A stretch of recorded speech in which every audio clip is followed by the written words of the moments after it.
Montas is very hard move to judge in the bigger picture because we're sitting here and we don't know what the Mets rotation is going to look like.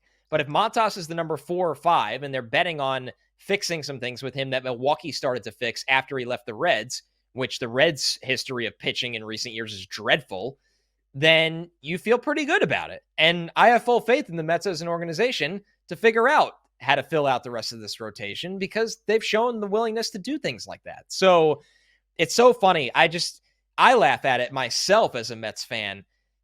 The reaction to this kind of move in a previous time, you'd be like, oh man, like if this doesn't work, we're in big trouble. Now Yeah. you sit here and go, one, I trust the guy that's making the move. Two, if it doesn't work, well, they're probably going to make a lot more moves that hopefully do. And three, we just saw this exact plan work last year. So Stearns gets the benefit of the doubt that it could work again. Stearns is a very disciplined man. I will give him that because it'd be, as you said, Connor, so easy for him to walk into this job. He was in Milwaukee. They wouldn't let him pay nearly anybody, right? Let's just call a spade a spade.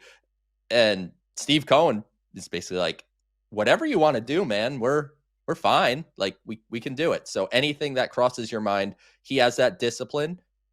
And I think people will probably be like, he's just always trying to find, the kind of lucky bounce back guy. And I think that's largely going to be a lot of his philosophy. I don't think it's going to be exclusively how he operates. As you said, Connor, he's not opposed to adding an ace. He was down to offer Yoshinobu Yamamoto $325 million last offseason. And if the Dodgers didn't come up to the Mets number, I think the Mets would have had him. So Stearns was not opposed to going after pitching.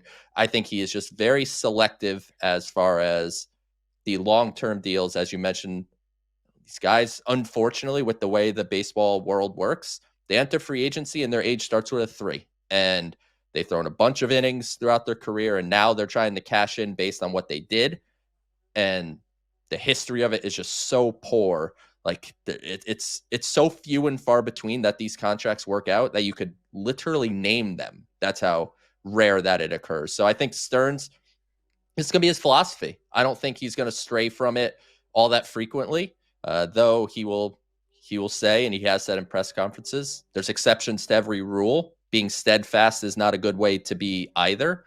But I just can't see, like Corbin Burns and Max Fried to me feel like the polar opposite of what David Stearns is looking to acquire, as he fills out this rotation.